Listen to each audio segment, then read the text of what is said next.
Bonjour à toutes et à tous, bienvenue sur Tribune Nord, l'émission qui va vous convaincre ou pas que le Servette peut monter en Super League en usant des mêmes rengaines chaque saison depuis 2013. Au programme, le débrief de la seconde défaite consécutive contre Vaduz et un petit quiz sur notre club favori. Aujourd'hui, Sacha m'a cédé sa place pour l'animation de cette émission. Salut Sacha, comment vas-tu depuis dimanche à cette magnifique composition du PSG qui a su faire douter le terrible Stade Malherbe de Caen?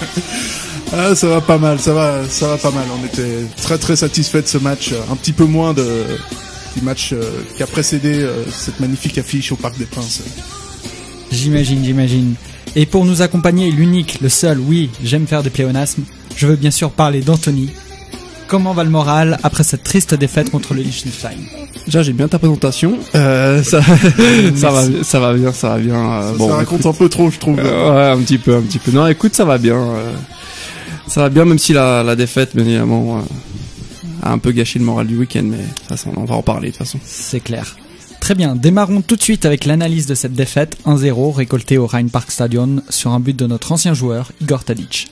Servette a dominé, mais repart bredouille. Qu'en pensez-vous, messieurs? C'était affligeant. Enfin, la deuxième mi-temps était affligeante. En première mi-temps, on a vu un Servette qui était bien, qui était même très bien, qui a dominé Vaduz de la tête et des épaules. Sur les coups de pied arrêtés, notamment, t'as vraiment l'avantage dans quasiment tous les corners que t'as eu. Tu tires une fois sur le poteau dans cette première mi-temps. Donc cette première mi-temps était vraiment excellente. Et le problème, c'est que dans le foot, malheureusement, il y a 2 mi-temps de 45 minutes. C'est pénible, je sais que c'est pénible, mais voilà, pour gagner un match, des fois, il faut jouer aussi pendant 2 mi-temps. Et pour résumer, deuxième mi-temps, Servette a été indigent, Servette a été beaucoup trop lisible dans son jeu, ce qui fait que Vaduz a très vite su profiter des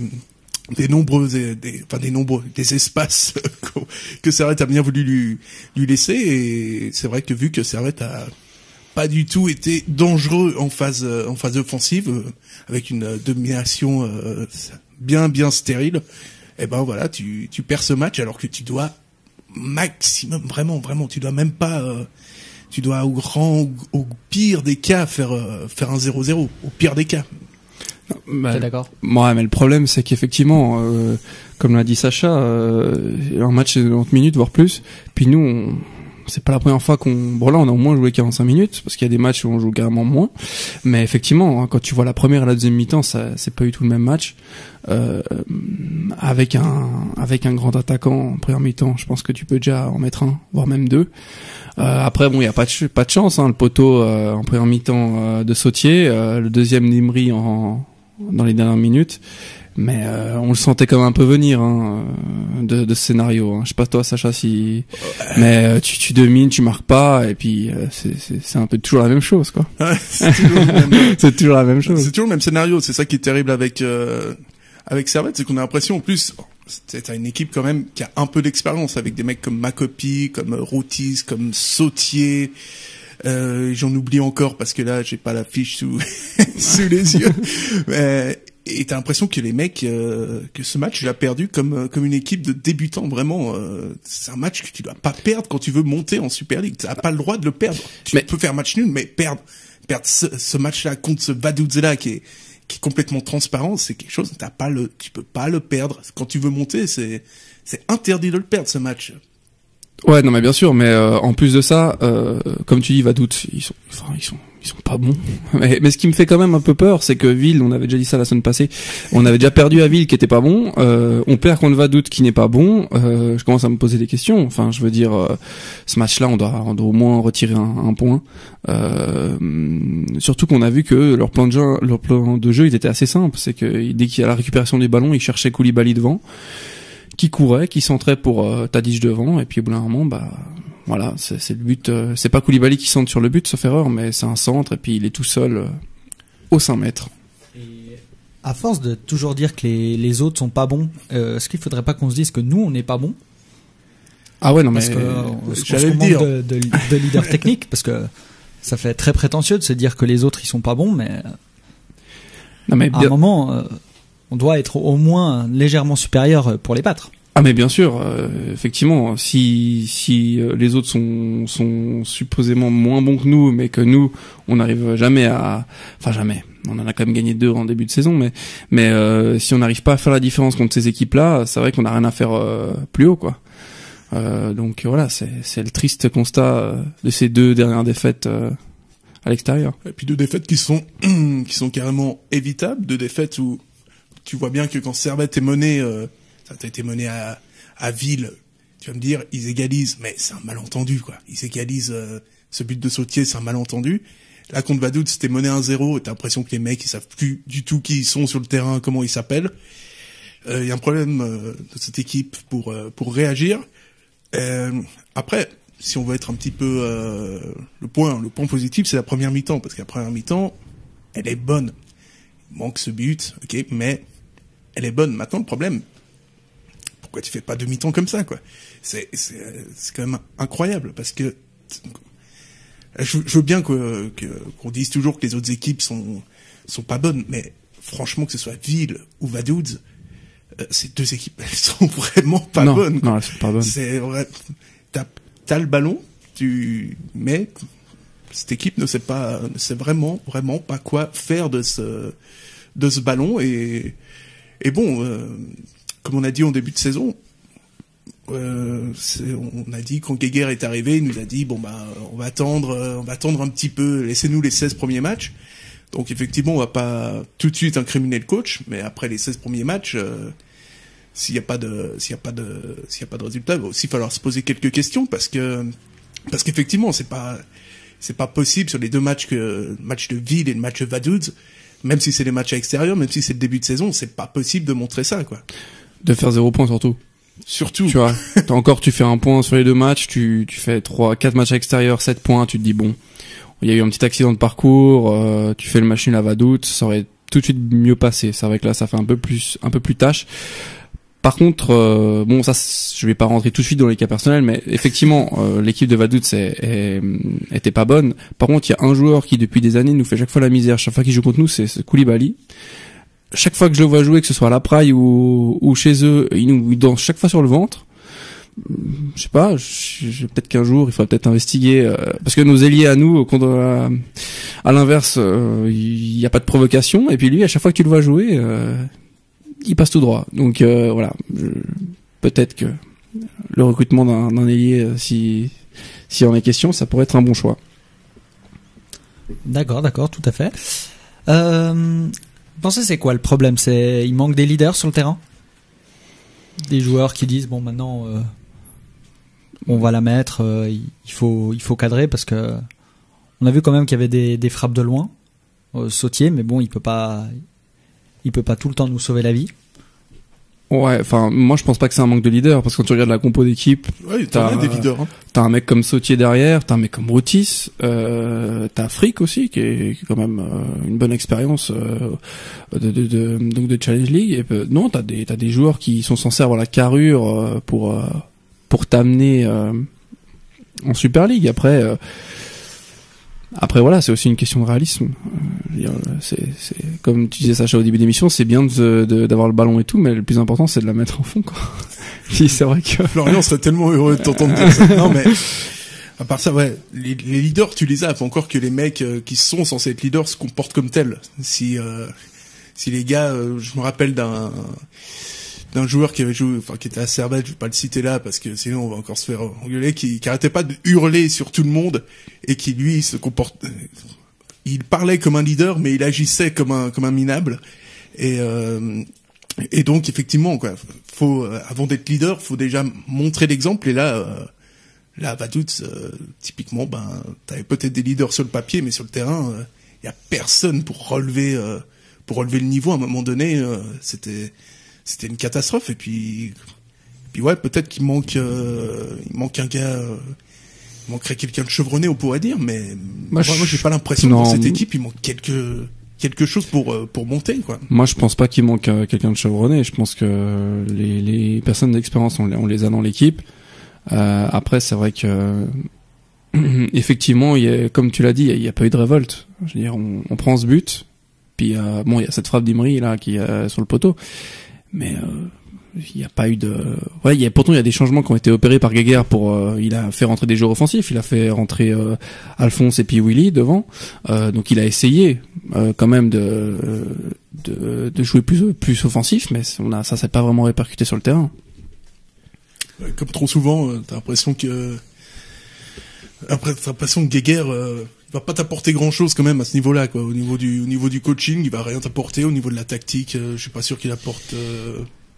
J'ai pas l'impression que tu sois un entraîneur qui arrive et puis qui te met des principes sur la table et que tout le monde adhère. C'est un mec, cet entraîneur, il peut être à Servette, il peut être bon uniquement si ton équipe elle est bonne, quoi. C'est un peu le Paul Le Guen, un peu comme Paul Le Guen, quoi. C'est un peu Qu'est-ce que t'en dis, Benjamin? C'est un peu le Paul Le Guen. Il y a pas de valeur ajoutée, tu vois ce que je veux dire. Ne faisons pas des comparaisons comme ça, ça ne fait pas avancer le débat. Mais oui, bon, Geiger, c'est un peu tôt, peut-être, je pense, pour le juger. Et puis, mettre en place des tactiques en Challenge League, c'est vraiment pas, je dirais, l'endroit où il faut le mettre, parce que nous, on demande juste à l'entraîneur de faire monter le club. On voit que Neuchâtel... Ouais, mais si tu te fais monter puis que tu descends l'année d'après, ça... Ouais, mais j'ai envie de dire... Pourquoi à ce moment-là? Neuchâtel avait des très beaux principes et puis il se pète la gueule royalement. Oui, alors attends, sur le dernier match, ils se sont pris une branlée, mais... Côté Neuchâtel d'Anthony Non, mais ils ont quand même, je crois, 4 points en 4 matchs. Pour un promu, ça va, il y a pire. Mais effectivement, ils ont pris une sacrée déroute. Et contre Thun, hein, pas contre Young Boys ou le FC Bâle. Hein. Mais du coup, finalement, on voit qu'on a beaucoup d'occasions. Est-ce que finalement, on manque pas juste de l'efficacité qu'on avait eue sur les 2 premiers matchs, qui c'est finalement peut-être pas très grave, elle va peut-être revenir, et du coup, qu'on s'inquiète un peu pour rien. Alors oui, c'est pour ça que le club a engagé aujourd'hui cet attaquant là. Je pense que connaît. Donc exactement. Voilà. On a senti une sorte de le mec qui est en train de se dire comment il s'appelle. Ouais. Je cherche son prénom, mais je suis pas sûr de me rappeler de son prénom. Koro. Mais Koro connaît, voilà. Donc je pense qu'effectivement c'est un attaquant, d'après ce que j'ai pu voir sur les vidéos et tout, qui pourrait nous apporter un peu de finition devant. Je pense que c'est pas pour rien qu'on en avait besoin, quoi, parce qu'on voit bien que déjà Chagas va pas peut-être faire toute la saison devant. A besoin de tourner, et puis effectivement sur le premier match contre Haro, on met une frappe de loin, bon elle rentre, elle est magnifique, hein, mais c'est une frappe de loin. Puis contre Casso, ils ont pas le niveau, donc voilà. Ça sous-entend en fait que Servette va pouvoir avec le retour de Schell, qui vont donc passer à 2 attaquants, quoi. Alors il y aura 3 attaquants dans le contingent. Je sais pas s'il va changer son système. Ça, faudrait que tu demandes à Yaya s'il souhaite changer de contingent. A priori, ça pourrait plus ou moins être ça, parce que tu vas pas prendre un autre attaquant qui est en plus qui pour le coup peut être vraiment un bon transfert pour le mettre sur le banc. Le mec, je pense que Servette va passer à 2 attaquants. Je suis pas hyper convaincu. Je sais pas, écoute, on sait pas, mais effectivement, on va retrouver un vieux 4-4-2 des familles. Un 4-4-2 à plat. Non, mais écoute, avec 3 attaquants, effectivement, devant, s'il y en a qu'un seul qui joue, ça va faire long pour le 3e sur la liste, hein. Ça va faire long pour Chagas, du coup. Ouais. On attend de voir Schalke aussi, hein. On sait pas, hein. Il a fait 2 matchs et il s'est blessé, on sait pas encore, hein. Et j'ai une petite question pour vous. Est-ce que Geiger s'est fait avoir parce que sur les 2 premiers matchs, il laisse le ballon et Servette en contre en récupérant le ballon très haut, marque et gagne ses matchs. Les gens se plaignent qu'il manque du jeu et sur les 2 matchs suivants, Servette joue au moins à la baballe et perd. Est-ce que du coup, il y a un manque de stabilité, vous pensez? Non, moi je pense que c'est uniquement dû aux circonstances du match. Contre Aron, on marque très tôt. Contre Casson, on marque très tôt aussi. Du coup, tu mènes 1-0 à l'extérieur, tu peux jouer bas, attendre. Là, que ce soit contre Ville ou contre Vaduz, on n'a pas réussi à marquer d'entrée. Du coup, inconsciemment, l'équipe veut quand même chercher le résultat. Et puis comme je le maintiens, hein, et je le pense, on est meilleur que ces 2 équipes-là, on a le ballon, on a une meilleure technique, on a quand même des joueurs qui sont quand même au-dessus. Voilà, moi je pense que c'est uniquement dû au scénario du match. Ouais, et puis de toute façon, on savait bien qui on engageait quand Servette prend à la guéguerre, quoi. Tu sais bien que ça va pas briller au niveau de l'efficacité offensive, au niveau du jeu, et que tu vas avoir droit à quelques purges. Donc c'est pas non plus très étonnant. Après, c'est vrai que si tu peux avoir que niveau coaching, il m'a pas impressionné. On l'a entendu pendant tout le match dire écarté. Alors écarté. Ça, je savais qu'Anthony allait rebondir là-dessus. Ah non, mais ça m'a choqué. Hein. Pour ceux qui ont vu le lien sur le streaming. Très belle passe décisive, là. Ah, merci, tu es bon. Ah, ça me fait plaisir. Non, pour ceux qui ont vu le match sur le streaming, t'entends les deux choses. T'entendais la section Grenade, d'ailleurs, qui a fait un sacré bruit, et puis bravo à eux. Et t'entends aussi, je sais pas qui sur la touche arrêtait pas de crier écarté, alors que toutes nos occasions sont passées dans l'axe. Et surtout, que quand on écarte, il y a pas un centre qui arrive à destination. Et s'il arrive, on n'a pas un joueur qui est capable de prendre le dessus. Donc moi ça m'a un peu irrité sur le moment. On me dit dans l'oreillette que c'était le 4e arbitre et pas Geiger qui donnait ses consignes. Le 4e arbitre. Voilà. Non, petite blague. Ah ouais. Non mais tu vois, je connais pas par cœur la voix d'Alain Geiger, tu vois. Donc je te rassure moi. Donc je sais pas si c'était lui ou son staff, mais effectivement mais je sais que ça a pas irrité que moi parce que Sacha aussi ça l'a un peu Oh moi ça va. C'était plus les centres au deuxième poteau au troisième poteau du coup qui étaient les centres pour personne qui m'ont agacé. Donc c'est vrai que ça plus le écarté de jeu. Ouais. Il y a quand même un petit non-sens. De toute façon, à partir de la 60e minute, t'as Foloni qui rentre à la place de Chagas. Donc qu'on m'explique qui joue en pointe. Parce que il reste Lang, Konya, Stevanovic et Follonier. Je sais pas qui a joué devant avant l'entrée d'Alphonse à la 75e. Il faudra demander à Alain, ça. Parce que donc voilà. Après, s'il y avait eu un but d'un milieu offensif, là, on se serait pas posé la question, mais pour le coup, il y en a pas eu. Donc voilà. Tu parlais de scénario du match. Est-ce que tu penses vous pensez qu'on a eu des matchs peut-être pas adaptés aux Servettes? Est-ce que le match contre Lausanne qui va se profiler bientôt peut être l'occasion de lancer la saison du Servette? Oui, je pense, parce qu'on a toujours mieux joué contre une équipe qui essaye de jouer au foot. Voilà, ça laisse un peu plus d'espace. On a un peu de peine contre les équipes regroupées. Puis surtout, voilà, c'est le derby du lac de Genève. Donc voilà, je pense qu'effectivement, ça peut soit la lancer, soit la compliquer, la saison. Non, mais en même temps, Servette, sur les matchs à enjeu, il y a quand même une particularité, c'est de réussir à les merder quasiment tous sans exception. Enfin, si, avec une exception, le match de Bellinzone. Sinon, il y a vraiment... Et le match contre Thun en Coupe de Suisse. Et le match... Ah oui. Ah ouais, le match... Pour ceux qui étaient. Rappelle-toi du match d'il y a 12 ans. Bah oui, on fait avec ce qu'on a, monsieur. Non, il y a le match contre Bâle qui nous permet d'aller en Europa League. Ouais. Combat avec l'envahissement de terrain pour l'Europa League, hein. Je crois qu'on est le seul club à envahir le terrain pour une qualification en Europa League. Mais ouais, c'est vrai que ce match contre Lausanne qui va être vraiment quelque chose d'énorme parce que c'est les 30 ans de la section Grenade d'ailleurs qu'on salue au passage. Ça va être grand, mais tu dis toujours Servette, j'ai l'impression que chaque fois qu'on les attend, ils sont quand même jamais là, les mecs, quoi. On dirait le PSG en Ligue des Champions, c'est un truc de fou, quoi. Il a osé la petite comparaison. Ou l'OM en Ligue des Champions aussi, du coup, sur les dernières années. C'est facile de maner. Non, mais, c'est vrai que c'est un truc de dingue, quoi, parce que chaque fois que tu t'attends un match avec impatience, t'as l'impression qu'après, ça te retombe sur le coin de la gueule, et je me rappelle notamment du Servette Lausanne en 2011. C'est quand il y a 10 000, je crois que 10 ou 15 000 personnes et puis que tu mènes 1-0 avec le but de 10 et après en 5 minutes tu te prends 2 buts de Jocelyn Roux qui fait une frappe de 25 mètres dans la lucarne là. Ah oui. Ouais. Et puis à l'antième tu te suicides quoi. Non mais à un moment donné tu vois c'est vrai que c'est chaud. Non mais c'est vrai, il y avait aussi le match ce que tu dis c'est juste, il y avait le match contre Zurich aussi. Bon, si on savait qu'on était inférieur, on se prend 4-0 il y a 2 ans à la maison. Inutile de rappeler le match les matchs contre Neuchâtel l'année passée.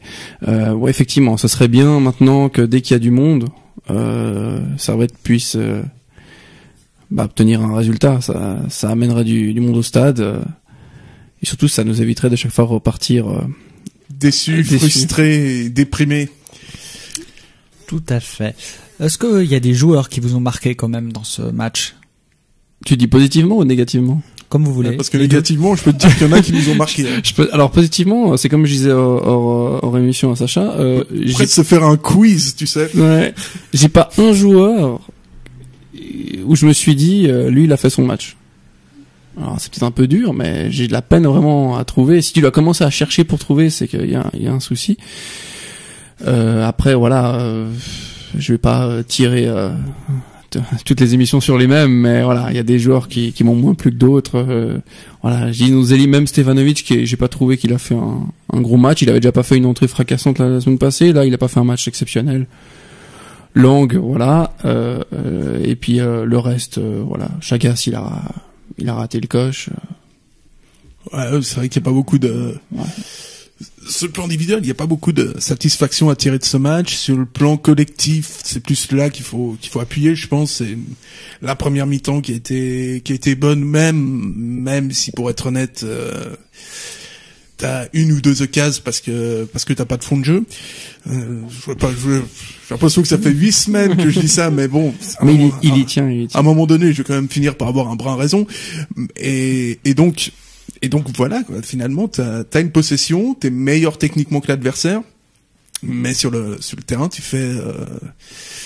tu t'arrives pas à traduire cette domination. Mais cela dit, cette première mi-temps, elle est, je vais pas dire positive parce que tu marques pas, puis à la fin tu perds, mais c'est une base, ça peut être une base de travail et ça peut être le commencement de quelque chose, on sait jamais. Mais c'est vrai que maintenant, si on regarde un peu au niveau du classement, on va pas dire qu'on est déjà très inquiet, mais t'es à 4 points du LS quand même. T'es déjà à 4 points du Lausanne, ouais, qui eux, pour le coup, arrachent leur victoire à la 88e.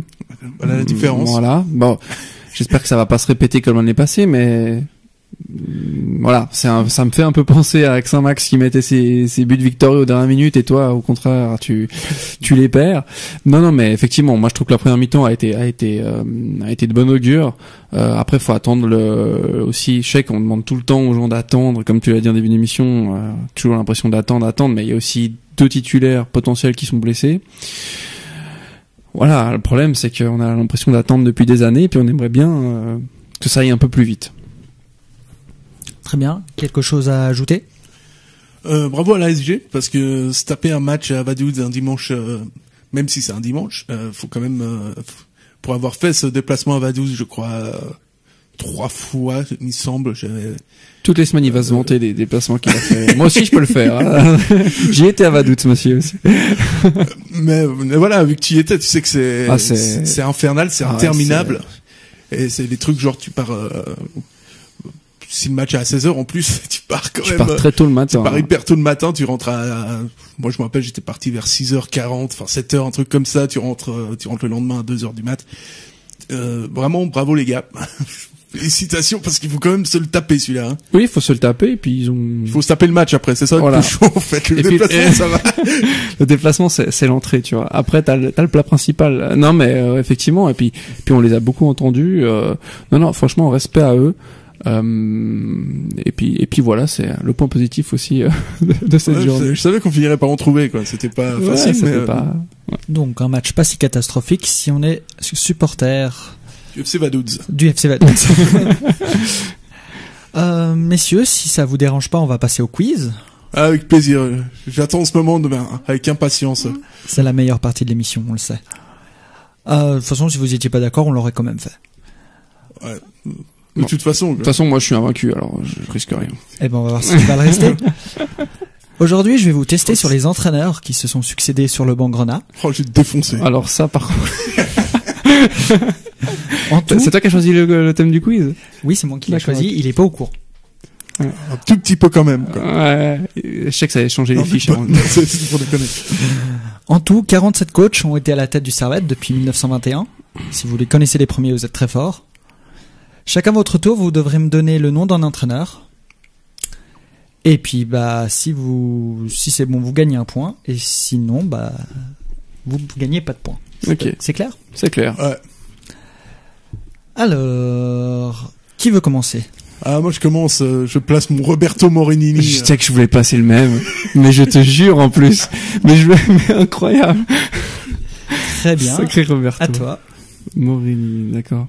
Castella. Jean-Michel Eby. Ok. Geiger. Sébastien Fournier. Niederhauser. Gérard Castella. Je l'ai déjà dit. Adrien Urcea. Ça passe. Pardon, j'ai pas entendu que tu l'avais. Ouais, pas de souci. Je suis désolé. Attention, hein. C'était un joker, hein.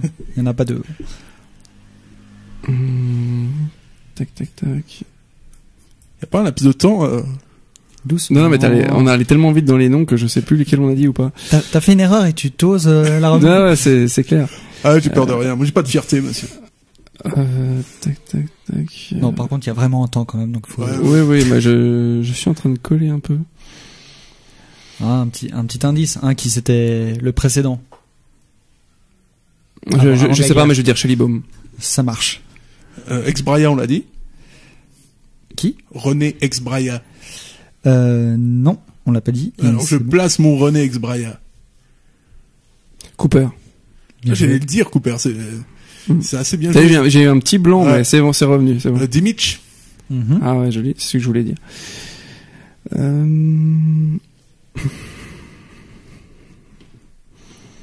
Oh, un qui a fait la grande histoire du Servette récemment quand même. Oui, Alves. Pereira. Ça marche aussi. C'est vrai ça. T'as un tableau avec les vrais noms. Oui. Ok. Ah là là. T'en as encore combien toi sur le... Non, mais moi, je dévoile pas mes cartes. Tu dévoiles pas tes cartes? Ah écoute. Monsieur je sais l'arbitre, pas. s'il vous plaît. Je sais pas. Bon, Ouais.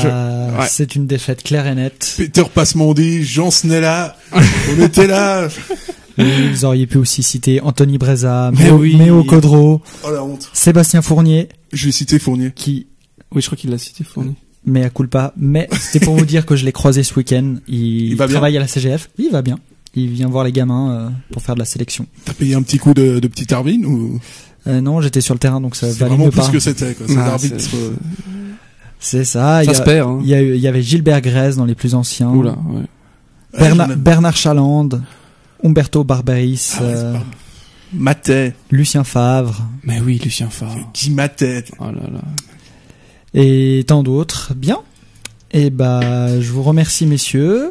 Très belle victoire de Sacha, première défaite d'Anthony. Ouais. C'est pour ça que je suis venu en fait en tant que chroniqueur aujourd'hui. Je me suis dit, faut quand même falloir que j'arrête cette série là. Sinon, il prend la grosse tête et tout. Tu vois.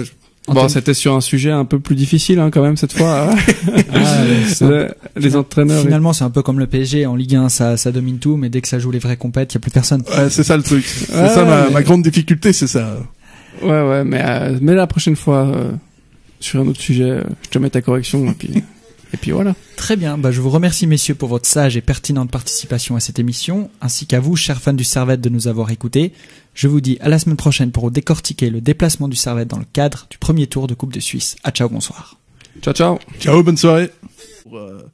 Pour débriefer la victoire du Servette FC à Chiasso. Oui, parce que Servette va gagner à Chiasso. Ah, c'est sûr. On vous l'annonce. Non, c'est clair. Bah, bien sûr. Attends. Qu'est-ce qui peut nous arrêter maintenant? Ouais, non, mais on est chaud qu'on a battu Haro. Je pense que j'ai envie de dire la Ligue des Champions, c'est tout de suite. Les gars, merci beaucoup. Merci à toi. Merci à toi. Et puis bon, on se revoit dans une semaine pour débriefer cette belle victoire du Servette FC 3-0 face au FC Chiasso, c'est ça. C'est ça dans le. C'est ça le principe. Voilà, ok, c'est c'est ça. Voilà. C'est ça. À la semaine prochaine. À la semaine prochaine. Ciao. Bonne soirée les gens.